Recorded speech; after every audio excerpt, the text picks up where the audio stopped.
This episode is brought to you by DraftKings. This NHL season has been as predictable as a puck rolling on its edge. No one knows where it's going, but that just means there's time for your favorite team to figure things out and games left for you to get in on the action at DraftKings Sportsbook, an official sports betting partner of the NHL. It's super easy for first-timers to get started. Try betting on something simple like picking a team to win. Go to the DraftKings Sportsbook app, select your team, and place your first bet. And if you're new to DraftKings, listen up. New customers bet $5 to get $150 in bonus bets instantly. So download the DraftKings Sportsbook app now and use code THPN. That's code THPN for new customers to get $150 in bonus bets instantly when you bet just $5. Only on DraftKings. The crown is yours.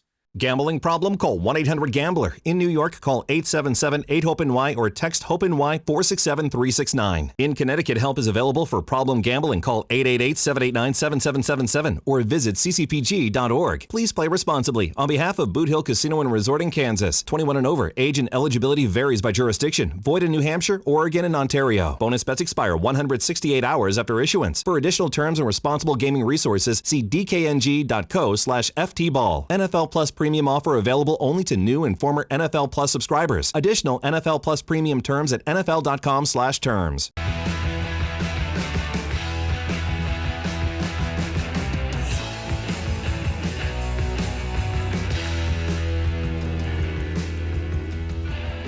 Good morning, everybody, and welcome back to episode 253 of Empty Betters. We are without Harry today, so sorry for everyone's loss, but you're stuck with Nick and Mac, so buckle up because we all know what that's going to be like. So, Mac, it's good to see you. How's everything going up in Wisco? I feel like here in Maryland, let's start with the weather. Let's get to what people want.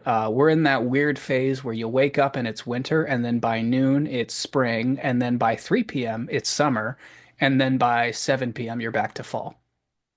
Yeah, it ain't too different here right now. Although we did have a couple like real nice days last week or the week before. I can't even remember when, but it was in the 60s for at least a couple days sporadically throughout like the last several weeks. And now it's just like total purgatory, just like 42 every day. And just like, ugh, Yeah. I'm ready to get out of this shit, but we keep our foot on the gas and we keep trudging along. Well said. I feel like for me, it's like my allergies just get so bad. I mean, anytime really, but definitely in the spring. So like as soon as it like gets warm again, there's just pollen everywhere. I mean, you know how it is on the East Coast, and I mean now it's like I'm breathing through a fire hose, man. It was the same for me. Last week, my spring seasonal allergies were just kicking my ass. I mean, Yeah. it was brutal, but might still hear a little bit of it in my voice, but for the most part, we are on the up and up, and I'm ready to talk some hockey. Let's do it. Hell yeah, dude. Well, before we get into everything, we do have an interview. We were once again joined by our good buddy from the Michigan State Spartans, Pat Geary. Great to chat with him about what they've been up to recently. They're headed into the Big Ten championship game this Saturday against Ohio State, and then obviously the tournament coming up. So it was awesome to chat with him about all of that. So we're going to go ahead and send you over to Pat right now. All right, it's my pleasure once again to welcome back to the Empty Betters podcast, Mr. Pat Geary. Pat, what's going on, buddy? Nothing much. Thanks for having me on. Absolutely, anytime. So obviously, first thing we gotta, get right off the bat, big game coming up this Saturday against the Ohio State Buckeyes. So feel like that Big Ten hockey tournament might have caught some people by surprise. I know some people were high on Penn State, but no surprise you guys end up in the Big Ten championship game. So what are the vibes like headed into that big matchup on Saturday? Yeah, I mean, we're very excited, especially get to play at home one last time. I mean, we had our senior night already, but it's kind of our time to really show our seniors like it's your last time here. We obviously want to put on a show for all the fans. The fans have been great, and yeah, we're looking forward to it. Obviously, the Big Ten has been crazy all year, up and down. I think we have five teams in the top 15 in pairwise, so it's been a up and down season for sure, but definitely excited to get with this championship game and then going into the tournament for sure. Yeah, I mean, it's just been a crazy, I mean, it's sort of like it is for basketball in the Big Ten. It's anyone can beat anyone on any given night. And there's definitely been some, hard-fought series that you guys have had down the stretch here. Outside of Ohio State, who jumps out to you as a team that's been really strong for you guys to go up against? I think Penn State was honestly our big one. I think we saw them in the second half twice, and we went to their barn. We lost the first game. I mean, it's a tough place to play. You're playing at Pagula. I mean, places go on every night. So we went in there first night, we lost, and then second night we knew we had to respond, got a win out of there, and then they came up to East Lansing and they swept us, which was a huge surprise for us. But honestly, I think in the end it was a big wake up call for us, and we needed it, and it helped us in the end for sure. I think that we kind of started playing the way we needed to right after we lost to them in the sweep, and yeah, we've been rolling ever since. I always wonder, like, obviously we mentioned the big game coming up this weekend. I never played anything close to the level you're playing at, but even just respectively getting ready for a big high school game or whatever it was back in the day, how do you kind of like, it's Wednesday right now, game's not till what, Saturday? I feel like I always used to just be like, I'm ready right now. Like, how do you kind of temper your excitement for that and just stay focused in the days leading up?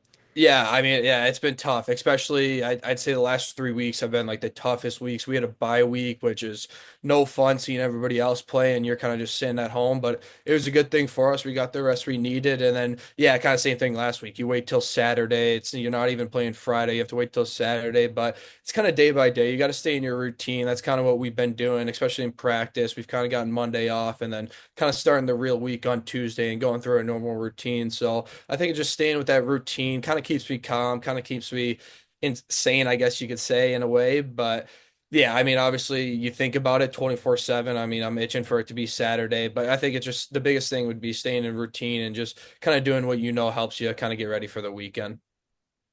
You guys have had such a great year, and it's been awesome to watch not only you, but everyone else on that team, play some of the best hockey I've seen this team play in a long time. So, outside of yourself, who are some other of your teammates that you think have taken, massive steps forward this year?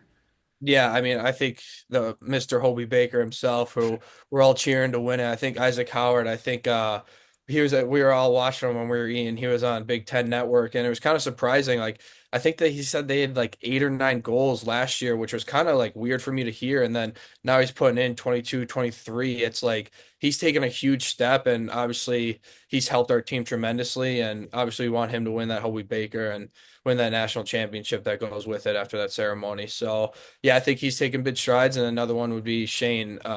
He was a freshman this year. He came in kind of iffy in the beginning, but I think he's been huge for a fourth line. I mean, he's not a fourth line guy, but I think we're so deep that he just fits really well there. He plays his role really well. And I think he's a guy, I mean, he's moving up the draft stock each weekend. So he's been improving for sure. He's a huge help for us.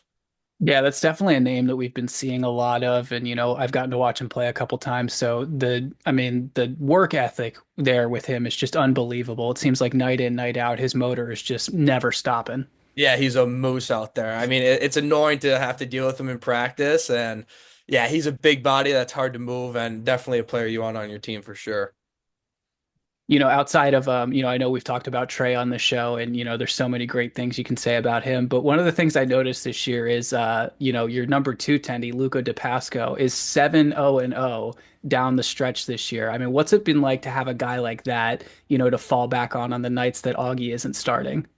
Yeah, I mean, it's been huge, and those two are so great together. They work great together, and yeah, Luca's been great for us. Obviously, it's kind of tough. I mean, he came in with Trey, like knowing who Trey was. Everybody knew who Trey was. So for him to come in like that and kind of just know he would be behind him for a few years, and he's grinded his way up. I mean, I think freshman year you could say like no way he would be have a 7-0-0 record in the Big Ten, but he does. He's a goalie, and I'm sure we'll definitely need him like whenever Trey leaves, and unfortunately, it seems like it's kind of soon here. So, I mean, we're very confident if Luca has to go in for sure. Yeah, he's been great for us. Some of the big games have been awesome to watch you guys in this year, and one in particular I wanted to talk about was the duel in the D this year, which was awesome to watch as a Spartan fan because of the scoreline being 6-1 against Michigan. Just what was it like for you guys to play in that game? I know it got a little chippy down the stretch. I know you were mixing it up a little bit. So, I mean, what was that experience on the ice like?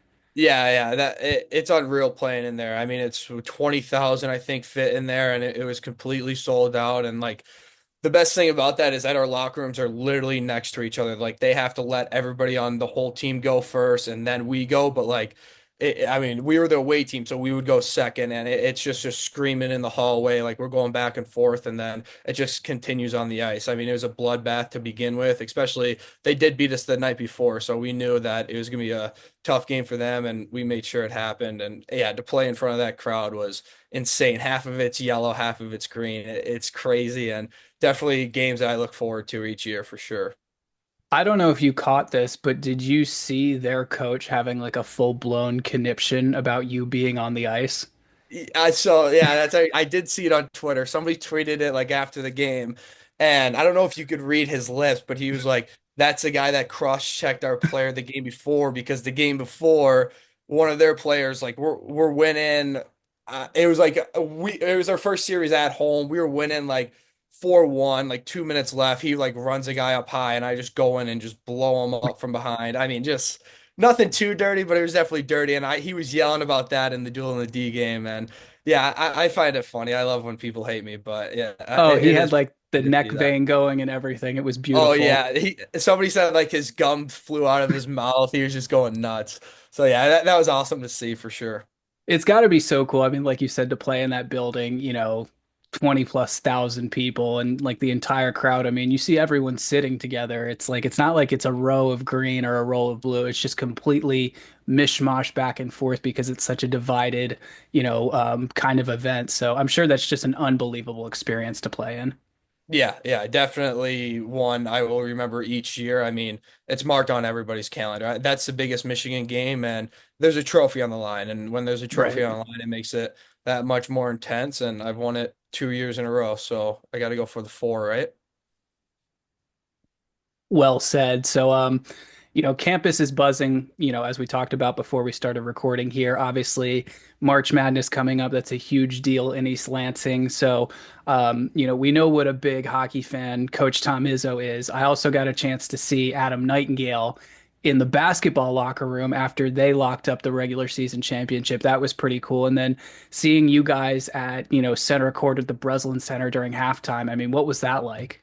Yeah, it's been incredible. Honestly, this year we've honestly kind of connected the two teams. Like Tom Izzo and Nighty are like they're best friends, so he's over at the rink all the time. Like I know Nighty's over there. It's tough for the students and whatever us as athletes to kind of be in both places, but we definitely see each other anytime we're out on the street. We're chopping it up for sure. But yeah, the relationship that we have with them has been so cool, and just to see what they've done, and especially they were in a team to be picked to be number one in the Big Ten, and then for them to go out and do it was cool to see. Kind of reminded of as the team we were last year. So definitely cool, definitely great guys over there. We love them, and yeah, we hope they win it all, just like us. That would be Have two nice. parades going. There you go. Has Yeah. has Tom started coaching at hockey practice yet, or is he waiting until after the No, season to not do yet. that? We're waiting for him to like come on the jumbotron one day and just start screaming at somebody. Sounds about right. Yeah. Let's go ahead and dive into some of your other teammates this year. One guy that I think has been really, really impressive to watch has been Charlie Stramel. Comes over from Wisconsin, I believe, and Yep. just Yeah. seems like Yeah. he fits right in, just like a glove. So, what's it been like to have a guy like that give you guys a little bit of a boost this year? Oh, he's been unbelievable. And like he talks about his time in Wisconsin, like he was on the fourth line, like barely playing. And it's like every time we play Wisconsin, now we're all yelling at the other team, like, yeah, like we'll take Charlie, like thanks for screwing him up, like whatever. But he's been unbelievable. He's just like Shane, he's a moose out there. I think he's 6'3", like 215. He's ripped out of his mind. So he's been a huge help. He brings so much energy to our team, brings a lot of offense. He's great on the power play. Like he's an unbelievable player that like you'll look back on this team and he'll be definitely a key piece that like brought us all together. And yeah, he's been unbelievable for us, and we're very glad we got to pick him up for sure. Keep it up with the trash talk against Wisconsin. I'm a Marquette kid, so I can't Oh, stand are the you? My Badgers. cousins went Yeah. to Marquette, so I have a lot of family in Wisconsin. Half family went to Wisconsin, half family went to Marquette. So Oh, Nice. Yeah. there's a Yeah, that's rivalry in my tough. family with that as well. Yeah, now I can't stand the Badgers, so anytime anyone's playing them, I'm always cheering for the other team. Oh yeah, yeah, you have to. I know. Well, I see Wisconsin's in March Madness. I can't believe they got the 3 seed. I was like, wow. right. Yeah, they kind of had the opposite season as Marquette this year. Like they started slow and then just set on fire second half of the year. Marquette kind of finished slow, so Yeah, it we'll didn't. see. Well, we were in Wisconsin, and I think Wisconsin was playing Marquette at Marquette, and like we're warming up, and the basketball team's coming. They lost to them, didn't they? Yeah, we Season? spanked Wisconsin pretty good, and then like ever since I don't know, maybe like February, like early February, we lost a game to like UConn, and then like the whole like season just kind of sucked after that. But Yeah. it happens. We still made the tourney. We'll see what happens. We might run into you guys Yeah, in I know. the Well, yeah, anything could happen in March, right? So, yeah, we'll see. We'll see. Speaking of tournaments coming up, obviously Big Ten tournaments about to wrap up, and then we get into, the big one, the Frozen Four. Just out of, some of the teams you could face there, who are you looking at? Who else are you looking at in the nation going, wow, that's a really good hockey team? yeah, I mean, I think there's a lot, and I think a big one would be Maine. I think they're a little sneaky team. I mean, obviously they've been in, I think the top 10, top five pretty much all year long, but I have a buddy on that team that I'd love to play them. So I think that that's a great team. I think they could be very sneaky, and so yeah, I'd love to play them. And another one would be UConn. They've been on fire too. My buddy Joey Maldani, he's from Buffalo. I trained with him all summer. He's been hot this year, so. I have those two teams kind of circled. Hopefully, get to try and play at least one of them. Hopefully, but yeah, I'm looking forward to the tournament. I mean, being able to play teams outside your conference, I think, is the best thing ever. And you kind of compare yourself to others. So I think it's the best type of hockey around that time. You know. Absolutely. Did UConn get a new facility recently? Didn't they just get like some brand spanking new like multi-million dollar facility, or am I thinking of Yeah, someone I'm trying to else? think. I don't know if they're in it this year or they're going in it next year, but I saw Okay. something about that they got something crazy, and I think same with Maine too. I think Oh Maine's tearing down wow. the whole rink. So yeah, I mean, college hockey is just going to be crazy in the next 5 years. Yeah. Obviously those schools up in Boston are always going to be high on the list, especially with Mac and I being cap centered, Ryan Leonard, Cole Oh Hudson. They're yeah. they're sort of at the forefront of everyone's, list right now. I mean, what can you say about those guys? I'm sure you've had to go up against them at some point. Yeah, yeah. I mean, well, yeah. Once we played BC, like I think I played against Leonard in that line pretty much the whole night, and they're ridiculous. Yeah, it's like it's kind of you kind of can't compare them to other players because they should be in the NHL realistically. But yeah, those two players, and I you asked about Cole Hudson, right? Yeah, Yeah, yeah. Like I see videos about that guy, and he is nasty. He's just like his brother, and his brother right. is tearing it up in the NHL. And I would never have thought he would be this good in the NHL, and he's been doing totally fine. I think his brother will do the same thing. I think they're great players, and yeah, you got to know when they're out on the ice for sure. Yeah, I think if I tried to skate like Lane or Cole, I would blow out every joint below my hips. So that would just be an absolute disaster. But I mean, Yeah, those guys I are think the same thing. I don't even know, like they must stretch 24/7 because no way your hips could do that. Like I don't know, but I did see the thing that they skated with no laces on to like help with their. So I might try that out this there summer. you go. That's a good Yeah, one. I yeah. haven't Oh, heard you that can That's learn a before. few crazy. tips from these guys. I would break my ankle instantly. Right. So Yeah, I headed mean, it it does not seem easy. I mean, I thought about it. Like, I was just standing up with no laces on the other day. I was like, there's no way like you could stop in these without right. rolling your ankle. So headed into that into the Frozen Four tournament, I mean, what is something you think that you guys have going on either as a team or in the room that sets you apart from everyone else? I honestly think it's like our system and our depth. I think the system we run, we grind teams down. I mean, we had three goalies cramp up and literally have to leave the game because we were just in the offensive zone so much. So I think if we kind of stick to our plan and play the way that Nightingale wants us to play, I think we'll be totally fine. And honestly, I think that's how we've been playing the last 3 weekends. Like we've been just grinding down teams. I mean, I think we had 47 shots to Notre Dame's 17 the other night. Like we don't allow much offense for the other team, and I think that helps us tremendously. And obviously having Trey in the back end kind of have confidence to go on the offensive side of the puck, then I don't think any team could compete with us if we play the right way for sure. That's a good way to look at it. I always forget that Mike Knubel's kid plays for Notre Dame. Yep. Saw him buzzing around out there, had the double deuce on the back. I was like, okay, that makes sense now. Yeah. Cole Kanuba. Yeah. I played with him I played against him in juniors, and he's a great player too, but on Notre Dame, so I can't say anything. Yeah, I can't have that. I always Yeah. think it's crazy. It's like you guys are always on, Big Ten Network, which is like run through Fox, and then you go play Notre Dame, and it's like, oh, of course they get their own little network. Everything's on Peacock. Of course, it's all Peacock, I NBC. know. Yeah, all my family members are like, "What is going on?" It's like, yeah, Right. they're like in the Big Ten, but they're not really in the Big Ten, you know? Right. Yeah. Might be time for a decision, Yeah, I don't know but why they pick don't, but they one. make millions for football, so I'm sure they don't care. Exactly. Well said. Mac, you got anything else before we wrap up here? Yeah, one more thing. I just realized I don't think I talked to you since the Frozen Friend or the Frozen Confines and all that. But how was that for you guys? I was at that game. It was a blast. I mean, it was Oh, freezing fucking cold, but it was a ton of fun. yeah, oh my God. It was insane. Like coming out there, like we're in the dugout, like warming up and stuff, and it's like it almost like doesn't feel real. It's like, where am I? Like it doesn't even Yeah. seem like you're getting ready for a hockey game, and then like you step out there and it's like this little rink. Like you feel like you're so small out there, Yeah. and then you look around and I don't even know how many people were there, but Yeah. it was completely packed for the start of our game, which was Yeah. sick. Like the national anthem and everything with the fireworks, like it was a great show put on by the Big Ten, and I mean I'd love to do it every year, but that was definitely an experience that I will remember for a lifetime for sure. And I mean, both of the women's game and the game you guys played in were like two of the best college hockey games I think I've ever seen in my life. Like I know. Well, the we way were they saying both that about the finished was just women's, but then the insane. women's game was screwing us over because Yeah, we had because to it took wait a whole forever. nother like Yeah. half hour. I Oh, know. Well, and the It was fans, it's we're all freezing our asses off. We've all been there for like freaking 8 hours by the end of the whole thing. It's like, holy shit, this is a good game, but like, I would like the feeling in my toes to return sometime soon. Oh yeah.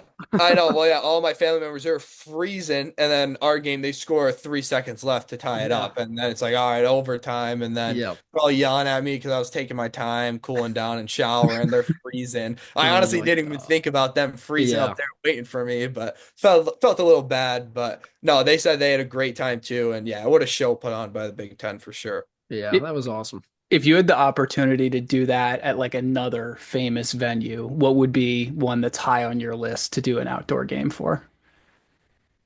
I mean, the Bill Stadium I think would be electric. I mean, That'd be because they did crazy. Yeah. the World Junior game there, like That's and right. like those Right. like Bills Oh, jerseys that they wore for USA. yeah. I would Yeah. love to Those do are something like incredible. that, but Yeah. They did that's still the best winter classic too, the Penguins Sabres one from like 2008. I mean, yeah, Very yeah, first and it would be one. like the first. That was where the first one was ever, and but yeah, Yep. also like Spartan Stadium, I think would that be would be so Yeah. cool. Yeah. like Why not? they did the outdoor series, whatever. I think it was Ohio State, right? Like Yep. Yeah. Yeah. They just did. yeah, and I didn't know the first ever outdoor game was actually at Michigan State when they did it. Oh, Yeah, the wow. Cold War game. Yeah, which I didn't know about until that actually came around. But That's yeah, right. I would. Oh, Spartan Stadium would be insane. That would be amazing. Yeah. Mac, you all good? I'm good. Yeah. Well, Pat, thanks again for hopping on with us. We really appreciate it. And go get those Buckeyes on Saturday. Yeah, for sure. Yeah. Thanks for having me on, guys. I Yeah. appreciate Good it. luck, man. Big thanks to Pat for joining the show once again. You know I love having the Sparty guys on, so that was a super cool interview to catch up with him. Definitely pumped to see them play this Saturday against the Buckeyes, who are a great story. I was shocked that they took out Penn State because I thought Penn State was turning into a complete wagon in the Big Ten tournament, but Ohio State's got something, man. There's something going on in that room that I don't know if it's coaching or if it's just a vibe, but that team is playing some great hockey right now. Yeah. Good stuff as always with our boy Pat and March Madness, Sparty. They're taking it all the way. You heard it here first. I'm telling you. Yeah, I know why you're saying this. I know what you're doing. So let's get I'm this out of not the way trying to now. do anything. I'm not trying to So do anything. we got the brackets on Selection Sunday. And of course, the first thing I notice is that if both Michigan State and Marquette win their opening round games, which let's be real, they both should do, they will collide on that like in the second round, which to what Mac and I are saying is this is absolutely ridiculous when you look at some of the other potential second round matchups that teams that like, I don't know, Wisconsin, Maryland, Michigan are Yeah. getting. So Yeah. I Yeah. thought it was a little bit ridiculous. What was your thought? It's a bummer. I swear to you, I'm not doing the classic Harrison Schultz thing where it's like I'm gonna say that we're gonna lose so that we win. I genuinely do not think we will win that game, and I'm not trying to like put a hex on Sparty. Okay. I like Sparty. They're probably like my it probably goes Marquette, then Maryland, then Sparty in terms of like college basketball teams I like to root for. So I'm wishing y'all no ill will. I'm just telling it like I see it, where I think we'll beat New Mexico or whatever it is in the first round. And Right. I think we're gonna run into a wall with you guys like we did 2 years ago. It is interesting though that I think there's like a couple players on our team still that lost to you guys 2 years ago. That's So right. maybe that puts a chip on their shoulder or something. I don't know. I don't think a chip on the shoulder is enough. You can put a whole bag of chips on their shoulder if you want to. And I just don't think they're going to beat that team. So I mean, both of them are great teams. It's Izzo's month, so you just never know what you're going to get. But I mean, I the will one, say that's a matchup of two just excellently coached yes, programs, yes, two awesome coaches. yeah. I love this time of year. I love this tournament, but one of the things I hate about this tournament is that the Big Ten schools really don't perform that well historically. Uh, in this tournament in the month of March. So I think it's interesting to see. I mean, we saw the SEC has what, like 12, 14 teams in the tournament for once this year. I think that's a tournament record. I mean, that's crazy. So I'd love to see how they stack up against that. But this is a hockey podcast. We're going to talk some hockey. So let's get into the NHL news. And we're going to start with the big one. And this big one comes to us from the Dallas Stars. Pete DeBoer said earlier today that it is a very realistic possibility that Miro Heiskanen will not be available for the opening round of the Stanley Cup playoffs. If you're a Stars fan, what's going through your head when you hear that? It's bad. It's I know you and I discussed this a little bit earlier on today before the show, but yeah, it's a huge blow. I think that Miro is a tough guy to replace for that team. Um, However, I mean, they've been playing with him for however long now that he's already been injured, and they've looked okay. So I know playoffs are kind of a different animal. I do think that that's the kind of loss that you can almost certainly chalk up like at least like a loss to like an extra loss in the first round, chalked up to the fact that that player's not in the lineup. Like that's how much I do think it matters. I think I would say if you're just talking the West Coast, I totally agree. You can chalk up him not being in the lineup to one or more losses. But I really think that of the teams in the West Coast, the three most important players that you could pull instantly from a lineup would be McKinnon, McDavid, and then Heiskanen. Because there's no one else that eats the amount of minutes he does for that team. He is the most valuable player to that Dallas Stars franchise, in my opinion. It's not even close. I mean, that's their A1 number one defenseman who, up until he got hurt in January, was lugging like 25, 26 minutes a night. And, when you go into the Stanley Cup playoffs and you need your top pair out there, especially if that game goes to overtime, I just think that's such a huge loss for them. So, I mean, hopefully they don't get screwed and end up with a crazy matchup like we saw them with last year, but who Yeah. knows? I mean, I just think that 6D is significantly weaker without Mira. Without Mira, I mean, you got Daily Faceoff has his Thomas Harley, Ilya Bushkin, Essa Lindell, Cody Cece, who is currently day to day, but probably fine, and Leanne Bichelle. I don't even know who that is, and Matt Dumba. So, Yeah. it's a group of serviceable defensemen. Yeah. I think it's missing an X factor defender, and I certainly think their power play is missing a proper defensive quarterback without Miro. I will say though, I've been really impressed with Thomas Harley, Yeah.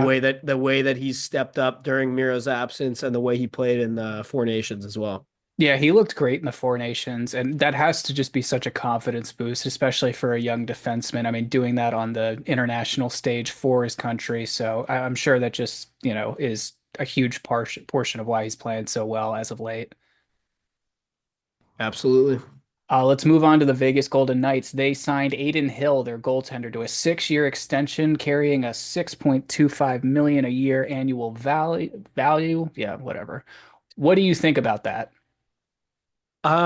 It's fine. I don't think that much about it, honestly. I do think it's kind of shocking to see Vegas like sign players long term. It seems like they just love to be that team that can constantly flip somebody who's on a 2 or 3 year deal. Seems like they generally like to stay away from those longer contracts, but hey, good for them. They lock up a serviceable goalie. I mean, he's a Stanley Cup winner. I think he, I'd probably put him in that category of still kind of unproven goalies in my opinion so far. I think he's solid. He's definitely better than a lot of teams' current starting goalies, but I think it's a fair deal. I'm not shocked to see him get 6 mil a year. It's interesting to me when you look at the goaltender who you let go, who ended up signing a deal very Yeah, similar to this yeah. shortly after arriving in DC. That part is interesting. And now you go, oh crap, we had two, now we have one. We might want to hang on to this one. Yeah, it almost feels like they're like, oh shit, like we learned a lesson and we better not have to learn it twice. Exactly. So, yeah, good move for him. I think it's the right move for Vegas. I don't really think there's anyone out there unless they were planning to trade half the farm that they would be going after to bring in that would be better than this. And I don't really see teams parting ways with that. Yeah. No, I mean that's the thing about the goaltending market right now. I actually I saw a funny post on Twitter today that perfectly relates to this. Somebody said the job market is just like the dating market. If you have a job or a girlfriend, don't look for a new one. Just hold tight and just keep it because you're not going to find a better one Just of either stay. one. And I think the goaltending market is the same exact thing in the NHL right now. It's like Yeah, if you have an even slightly competent goaltender, hang on, just freaking lock him up right. and go with it for now because it's tough. It's slim pickings out there for some teams. Absolutely. While we're on the topic of goalies, I know, everything comes back to the Caps, but there was a bunch of reports going around that the Caps are sort of going to go away from the, you know, tandem system that they've been running with Lindgren and Thompson and go to a sort of like more traditional 1-2. And the overwhelming stat behind this post I saw, it said it was down to the fact that Thompson started back-to-back games, which I thought was a little bit of an overreaction considering, that's probably happened a couple times already this year anyways. But I'm sure it has. I mean, I do think this is the right move, and I mean, if Carbs said it, which he did, then I'd take it for face value. But I like it. I'm sure Charlie will still get some games down the stretch here. I'm sure we oh, still have absolutely. another. We probably still have more back to backs. I don't know off the top of my head, but I'm Oh, sure we there's do. there's got to be a couple. Um, so he'll get those, and I'm cool with it. Honestly, let's get Logan in a little bit of a rhythm here, and it's nothing against Charlie, but I just think this season specifically, I've just felt a little more confident every time LT's in net, and I think that can only improve the more you get reps and the more you get, uh, you know, ready to head into the postseason. You want to be in a rhythm like that. Yeah, and we've talked about this on the show before. I think, the three of us are pretty much of the school of thought that, like, you got to establish who the number one is going into the postseason. You don't want any question marks there. You don't want anyone wondering about everything. Everyone knows what they need to do your job, and go to work. And that seems to be the formula that wins Stanley Cups. Yeah, I am of that belief that I think I mean there's been some teams that, we've seen it with the Caps or with the Penguins where one guy plays a few games or even a series and then they go somewhere else, but I don't think you can be like having a full rotating like situation and win a cup that way. I just don't think it's ideal. I don't think it's likely to succeed. Yeah, couldn't agree more. Speaking of the Penguins, they're headed overseas next year. They're going to play the Predators twice over in Sweden. And I think someone saw Harry coming for this because it's going to be played at Avicii Arena in Stockholm. Yeah, that's awesome. Grow the game, eh? I mean, this is always a good thing. I'm sure that uh the Preds fans and in Sweden, guys that are fans of Phil Forsberg and some of the other Swedish players on that team are probably very, very excited. Who's to say maybe Erik Karlsson will still be a part of this Penguins team? I kind of doubt it, but you never know. I'm sure the folks in Sweden would love that if that were the case. Be so funny if he goes to Nashville and then just ends up there anyways. That would be awesome. That would be fantastic. Let's go ahead and move on to some frustration. You don't see this from NHL players in the media all that often, but the Minnesota Wild's Marcus Foligno expressed a little bit of frustration with the lack of moves, additions specifically at the deadline for the team. I'm going to paraphrase this. They do have some guys hurt. So he says, we have a great team, but we're a different team without those three studs we're missing. Would we have liked to add or done something? For sure. But when you're kind of going with Billy's plan, that's Bill Guerin, what we have to understand is we're moving chess pieces right now. Kind of cryptic. He went on to say, but you look at other teams bulk up, and then it just kind of just gives you a little bit of jealousy. We know next year is next year, and we'll have that off our plate finally, but it just feels a little bit frustrating when you always want to be in that position to succeed. Long story and terrible quote short, this is essentially saying all those guys over there got new toys. We didn't get any. I feel left out. Yeah, and with the whole next year thing, is he talking about pieces coming off the books? Is this when they're finally going to stop paying like Suter and Parise or something like that? Maybe I I, was that, or he's just saying like, hey, if it doesn't happen this year, it doesn't happen this year, which I okay. mean, it's Minnesota, no offense, but Yeah. Well, I don't necessarily disagree with him. I do. I agree with you, first of all, that I think this is the first time I've seen a player say something so right. specific about like, I wish we would have done more. Like that Hmm. is kind of a bold move. It also doesn't really help anything Right. to like if this was a big deal to you, I would have preferred meeting with Billy ahead of time. But even as I'm saying that out loud now, I'm like, you can't really do that. You can't really like call a meeting with the GM and be like, Right. you better do your job. Like I don't that doesn't really sit well either. So It's like I want you to make a move at the deadline. It's like, okay, where do you want to go? yeah, right. Oh man. Yeah, I don't know. This is a weird one. Here's the thing. I've got a good friend who's a big Wild fan. I was talking to him just yesterday, and he's feeling a little doomsday right now, just because the quote he said to me actually was, "If we win a round of playoff hockey this year, I plan on celebrating like we won the damn Stanley Cup. Like that will be Okay. good enough for me to just get some kind of fucking like satisfaction out of Right. this." And I feel it. I mean, as Caps fans, I totally understand that. But Yep.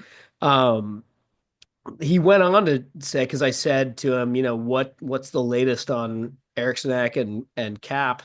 And he said that the most recent update they gave about Kaprizov and Eriksson Ek was uh basically that they're still on the hockey team is as far as they went. Like they basically They were have a like, pulse and are no, breathing, like but we can't literally, tell it you was like anything he said else. it was the most nothing thing ever to just be like, "Yep, we continue to evaluate them, and they continue to progress, and we are excited for them to eventually rejoin this hockey team." Oh my God. And it's like, wow, that is bad, That's probably. just like it's so yeah, it can't be Yeah, anything yeah, good. that can't mean that they're close. Like, No, no. so I feel for Wild fans. It's tough. I'm excited to grace the XL Energy Center with my presence next week for the first time since 2011 when I was there for the draft as a young 13-year-old lad. It's been a long time coming for me to get my triumphant return to There XL you Energy go. Center. So That'll be insane. I just feel bad for Minnesota because going back to what you said earlier, it's like you don't really see players make statements like that. I feel like it almost would have been slightly better coming from a coach, but at the same yeah, time, like if you're, I don't know, one of that guy's teammates and you didn't know he was going to say this, that I don't think that that's the best thing for the room, like you mentioned. So, yeah, that's definitely a little, I thought it was out of place, but I what do I forget know? is Foligno the captain? I think so, but I don't quote me on know, I that. know his bro is the captain of Chicago. Right. Captain of Minnesota Wild. I should know this. I'm pretty sure. Oh, it's Jared Spurgeon. That's right. Okay, but Foligno, he's a journeyman. He's been around. I think if anyone were going to say something, I don't have a problem with it being him because He does play on he's the edge too. yeah, and he's somebody who has kind of earned the right. Like if you were listening to us a couple episodes ago, I talked about Rob the Bod Brindamore kind of earning the right to be able to criticize his young GM. Now I know Billy Guerin's been around the game for quite a long time, so it's not the same thing as Tulsky. It's different, and you know Billy, even Foligno kind of says this. You got to trust Billy's plan a little bit. Right. Like he is saying, I'm not trying to be that guy who's like, what the fuck are we doing? But what the fuck are we doing? Right. I get it. I get his frustration. And I think if anyone was going to have to say something about this, I don't mind it being Marcus. Um, that being said, if the Wild don't get Kaprizov and Eriksson Ek back, like by the first round, I Probably not going to I happen. don't know, man. I Yeah, just don't think there's enough of an X factor. I agree. Speaking of GMs, just real quick before we move on to our next bullet point here, did you see the GM of the Utica Comets trade away his son for future considerations? Yeah, that made its way around pretty much all of hockey Twitter, it seems like. That is pretty funny. The only thing I can think, and I think somebody else commented this on one of the platforms that this was posted on, the son must have wanted it, right? You would think it has to be like a, hey, there's not really a spot in the lineup for you Yeah. here, but over Yes. there, Yeah. go there, have It a good couple has to be years. something they like talked about that was like, hey, like it would have been cool if this could have worked, but like Right. you're getting to the point where you need to like play hockey games and not Yeah. sit here. So I'm sure it actually made sense, like hockey business wise, but on the on the surface level, it is pretty funny. It was so funny. I would just like imagine him at like Thanksgiving that year. It's like, oh, son, could you pass the mashed potatoes? He just like ignores him, or he's Right. like, I don't know, I'll trade you the mashed potatoes for something else. I'll think about it. Yeah, future considerations. Gabe Landeskog, we got a little bit of a update on kind of on him. He's joining the Colorado Avalanche on their road trip. There is still no timeline for his return to the team. Just a reminder, the 32-year-old has not played since winning the Stanley Cup with Colorado in 2022. He underwent a knee cartilage transplant in May of 23, which is a procedure that no NHL player has successfully returned from. And it was also his third knee surgery in 15 months. My knees fucking hurt thinking about all of that. That is brutal. But I mean, it But was then again, my knees hurt all the time, so true. It was great to see him skating. Obviously, he was in a non-contact role, but looked like he was moving pretty well out there. yeah. He's obviously still skilled and smart enough to mix it up with those guys. So it was good to see him out there doing it. Bednar had some great quotes just about the boost that gives their room. So I think that's Yeah. awesome. Yeah, no doubt. Did you see I might have sent it to you. I can't remember, but did you see the like DM that was from a fan to Gabe about like it was something that a fan sent to Gabe Landeskog, like a DM on Instagram, and it was like, "Hey man, like you're probably never gonna see this, but just wanted to tell you like I'm a big fan and I just had like the same surgery you had recently and just wanted to say like holy shit, this is a bitch. Like I can't imagine what you're going through, or actually I can because I'm going through it, that kind of thing." And then was just like, anyway, like I hope to see you back on the team sometime soon. Like we miss you. And he responded and literally was like, hey, thanks for the kind words. Like, yeah, this shit is tough. Like, no kidding, you know it. And he just finished the message by saying, like, I'll be back. Like he was like, That's I awesome. I will be back. That's awesome. So pretty cool. Yeah, it seems like they're literally going to have to change the locks on Balls Arena to keep him out of there. So, I mean, I love the drive. Exactly. Hopefully he gets back soon. Him and Taves, would love to see them both get Yeah, another go at things here. that'd be cool. One quick milestone to get to, and then we'll get into the wild card madness. Sergei Bobrovsky is now 10th all time in wins after his victory over the Leafs last week. That was his 424th career victory. I think he hopped over Tony Esposito. Don't quote me on that, but I think Jacques Plante is next up on that list for him. Yeah, I mean, this dude has been such a freaking workhorse like his whole career. It's interesting that like the legacy and the saga of Bob compared to some of the other like great goalies we've seen during our lifetime. You think of Carey Price, you think of Fleury, you think of some of those bigger names that have really, you know, hung out for a long time in the NHL. Right. And obviously Price, one franchise, Flurry, couple different ones, but you think of the main one when you think of him. Bob is, he's made his way around a little bit, and it's been interesting to see him kind of. I feel like he really didn't get the full respect from everyone until he won that cup last year. It was almost like an Ovi Absolutely. thing where it was like, yeah, he's shown flashes of being good, but he has nothing to show for it, that kind You of can't put thing. it all together. Yeah, which, I mean, Carey Price doesn't have a cup, but No, people don't often say that about him. right, because it's the Canadians. Right. Yeah, I'm happy for Bob. Obviously, I think we were all happy to see him, get his ring and everything. And I think the thing that a lot of people, that look at numbers or have been hockey fans recently might not get about Bob is it did not go well for a while. I mean, he was on some very bad teams, and there was also just times where he was not playing well. I mean, the one of my favorite playoff series of all time, 2011 Penguins Flyers. Every game was like a lacrosse score. It was like 9-7, like eight to Such a six. fun series. Him and Brizgalov couldn't have stopped a Sherman tank from rolling down the ice. I mean, it would have been a disaster. So, goes to Columbus. I mean, the guy has won two Vezina trophies. There's a lot of great goaltenders in this league that didn't even get that far. So, hats off to him. Let's go ahead and dive into the wild card race because things are starting to get a little bit crazy. I just want to go ahead and start with the Atlantic because I think, we've all had our eye on this division for a little while, certainly after the deadline because they went a little bit nuclear with their acquisitions. But this is going to get crazy because now at the top of the Atlantic, you've got the Panthers, Lightning, and the Leafs taking those top three spots, and those teams are all under a blanket of 2 points. You've got the Panthers in first with 85 points. You've got the Lightning in second with 83 points, and then the Leafs in third, who also have 83 points. The Lightning and Leafs have 67 games played. The Panthers have 68. So, Mac, I'm going to put you on the hot seat right now. Who's winning this division?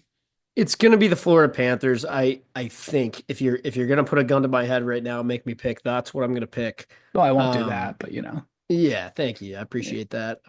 I would love, love, love to see the Toronto Maple Leafs find a way to win this division. I think I've said it on the show before, but this is for selfish reasoning because I want the Panthers and the Lightning to play each other. Simply, yes, Battle of Florida, exciting, fun, they hate each other, whatever, but moreover because I'm most threatened by those two teams out of anyone else in the Eastern Conference. Would be sick to have one of them guaranteed to be eliminated after round one. That's kind of my thought process. So that'd be my preference. I'm kind of pulling for the Leafs. I don't know if that's going to happen, Nick, because what is going on with Austin Matthews? I don't know. I He mean, he scored a couple times last night, he but did, but like I can't tell if this is like Leafs fan panic or if there's something right. to this where everyone keeps saying his injury is like actually really serious. And did you see the report the other day that was like, he is Yes. nowhere near 100% is basically what it said. Whatever that means. Yeah. I did see that, and I think that's a great point because even if he is, let's say he's 75%, let's say he's Yeah. 80%, Yeah. just takes one hit. Yeah. And this is like, how do I say this? If he's at 70 or 85% or whatever it is, that's where you're okay with him playing at if he gets hurt during the postseason. You know what I mean? Right. If he goes into the fucking postseason already dinged up like that, like, holy shit, man. Like, everyone starts hitting even harder in the postseason. Everyone plays harder. You're way more prone to injuries. You're blocking shots more often. You're sacrificing your body on any play for anything at any time. And I just don't know how sustainable that is for the That's a great Leafs. point. Plus, you would think his ice time's going to go up. I mean, number one Yeah, player on that roster. I mean, certainly for forwards. So, yeah, his ice time is only going to go through the roof in theory. And I mean, yeah, I think that's a great point. I don't know what's going on there either. It doesn't seem like it's an injury that's easy to come back from if you've got to fly to Zurich right. or Germany or I wherever he also went get the to. sense that they probably, much like the Oilers, or sorry, much like the Kings feel about the Oilers, I would imagine the Leafs would prefer not to play the Lightning in round Yeah, one yet again if they can avoid it. And so I would think they're going to try to do everything in their power to win this division, which also means you're probably not sitting Matthews down the stretch right. if you can help it, if you can avoid it, unless he's really in bad shape. So I don't know, something to monitor. I'm pulling for the Leafs again for selfish reason, but would love to see them pull out the Atlantic and win that. Let's talk about the Senators. They, I mean, they're making the playoffs. At this They're point, absolutely they making are the making the playoffs. playoffs. And I they've think, won seven in a row, six in a row. yeah, I don't see any issue saying that they are going to secure that wild card one spot at the very least. It's possible they could climb even higher than that, but I think they will drop no lower than that wild card one spot. I totally agree. They're sitting there right now. They've got 77 points. So they're starting to nip at the heels of that third place spot in the Atlantic just a little bit. Obviously they're on a crazy hot streak right now. But they've definitely distanced themselves from that wild card two spot. They're 5 points ahead of the Rangers, who have 72, and the Rangers have two more games played than the Senators do. Well, and the good thing about that for us is the Caps are for sure. I mean, it's not for sure, but it's pretty much for sure that whoever we play in round one will be the lowest wild card spot. So Correct. I'm feeling pretty good about the fact that I doubt Ottawa will fall to that spot because I want nothing to do with them. Yeah, I I don't don't want I anything don't to want do to with the play Brady Sens. Tkachuk. I don't want to play this young, fast team that added pieces at the deadline. I don't want to play Linus Ullmark. I don't I want don't anything to either. do with them. I don't want anything to do with this team. That decor is mobile too. Those guys Yep. have legs for days. I mean, we saw that from Sanderson and Four Nations. So I do think the wild card race now for the East is getting interesting. So we told you the Sens are first. They've got 77 points. The Rangers are in second with 72. Right below that is where it starts to get interesting. You've got just on the outside, the Habs with 71, the Wings with 70, the Jackets with 70, and then the Bruins with 69. And I guess I'll throw the Islanders in there with 68 because there's only a 1 point difference. Out of those teams that are on the outside looking in, who do you realistically think has the most chance of like breaking in there and knocking the Rangers out? To me, sorry, Bees fans, Isles fans, I'm not taking either of you seriously right now, especially Bruins fans. The way you guys sold off at the deadline, I don't think you're making the playoffs. I don't think you want to make the playoffs because I think if you do, you're in sore for what the Caps got last year, which is just the old thanks for coming sweep special there. Yeah. So, um let's talk about Rangers, Canadians, Wings, and Jackets. I think those four teams are all battling for that last spot, in my opinion. And again, if you put a gun to my head, man, this is tough. It's really tough. I'm gonna go with CBJ. I I like think that. I think CBJ, it's more about coaching than anything else for me. I think Okay. Dean Evison is just going to will that team into that final spot. That's my prediction. I think that team's pesky enough that they can do it. I think they're skilled enough that they can do it. I don't know what the timetable for Monahan's return is. That would be a huge help if they could get him back sooner rather than later. But yeah, I'll tell you who it's not going to be, and it's not going to be the Detroit Red Wings. And I know that we don't really have the best history with Red Wings fans. They tend to disagree with a lot of what we say, but I wanted this team to make the postseason all year. But when I saw how the month of March has gone for them so far, like if it's that tough in March, Yeah. what are you going to do when it gets even tougher in May? They're too streaky. They solved, quote unquote, solved their goalie issue with Peter Mrazek. Um, And on top of that, they're going to have to be better than Columbus, Montreal, and New York for the rest of the way. I don't see it happening. You know that Flex Seal commercial Yeah, where yeah, the guy's like, yeah, I sawed this boat in half. It's like yeah, that's what the Red Wings did with their goaltending situation. It's like that doesn't fix the problem, and that seems like a problem that no one else would ever encounter. So yeah. good job. That's that's golden. I love that. That's fucking awesome. Let's go ahead and go over. Oh, and just for Harry's sake, the Penguins are toast, right? Hang with your toast. Last thing I'll say, I could see Montreal sneaking in and getting that spot. Again, coaching Marty St. Louis. I also like the way their goaltending is shaped up. I like Montembeault and Jacob Dobish as their 1-2 punch there. Um, I could see Montreal sneaking in as well. I agree with you. I think it'll be anyone but the Wings. And going back to your point about coaching, I mean, what Marty's done there, I think, is awesome with the young guys. Yep, Uh, 100%. let's go over to the West. So in the Central, I mean, this is pretty cut and dry. You've got the Jets in first place with 98 points, the Stars in second with 87, and then the Avs in third with 85. Over in the Pacific, you've got the Golden Knights in the one spot with 86, the Oilers in the second spot with 82, and the Kings in the third spot with 81. That's going to get interesting going down to the wire because you know those two teams. I mean, they want to be ahead of one or the other of them in case push comes to shove, which let's be real, it's the Oilers and the Kings. It's going to come to shove. So the wild card race here, I think, is a little bit more compact, but you've got Minnesota in the first wild card spot with 81 points, Vancouver in the second with 73, and then St. Louis just outside looking in with 73 points. I kind of was thinking the Blues were dead, a month or two ago, but they've made a nice little push to get back into this thing here.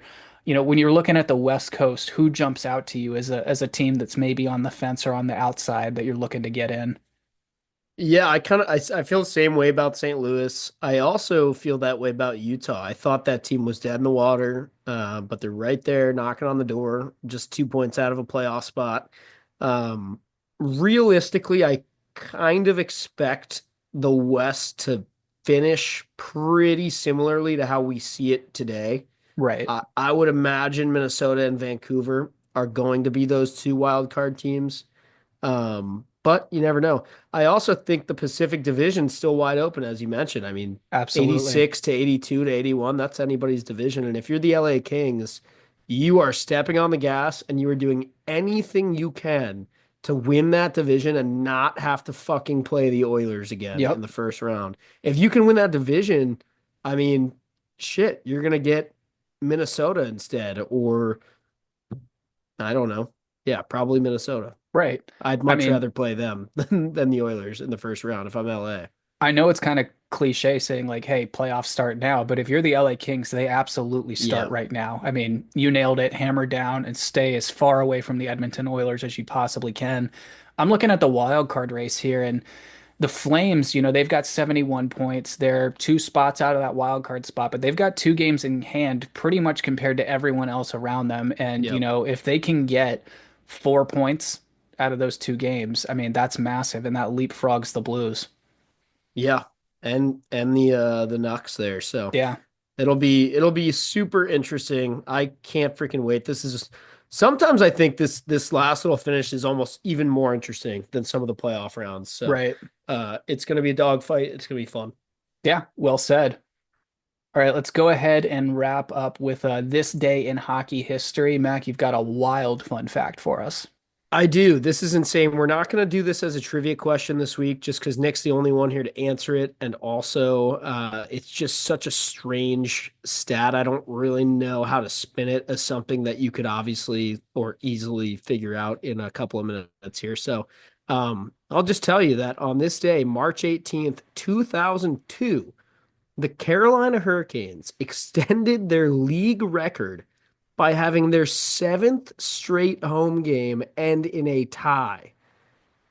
7 home games in a row ended in a tie. And on this date in 2002, that was the seventh one, Sammy Kapanen evened up the score with just 10.4 seconds to play in regulation as they skated to a 1-1 draw against the Habs on that fateful night in 2002. Super interesting to me. I just can't believe that. Yeah, I also, to me, it's just kind of crazy now. Like, I know we were around in '02, but just the fact that hockey games used to be able to end in ties, I feel like It's would garbage. start a riot right now. Yeah. Oh, that would piss me off so bad. Yeah. Also, seven of them. Like, imagine if you had season tickets and you just paid a bunch of money to go to seven ties. Yeah, no. And now you've got seven. You've got a seven in that far category, maybe more because this was just seven in a row. Maybe you've got a Right. 10 in that fourth category. Like, just no Yeah. way. Oh, Yeah. I'd be so pissed. Yeah. I don't think I could do that. I'm very glad we got away from that. But, NHL also maybe fix overtime. Just saying. Right, right. Anything else before we wrap up here, Mac? I think that'll do it. I'm ready to buckle up here for the final stretch. Yeah, absolutely. Just a friendly reminder that crazy stat of the day was brought to you by Sharp Rank, which is the #1 place to go ahead and place and track all of your prop bets. Be sure to check out the link in our bio to get a month free of their app on us. That about does it for us. Mac, if you don't have anything else, I'd say we can wrap her up. Let's do it. Awesome. Well, thank you guys for all the support, and we will catch you on the next one.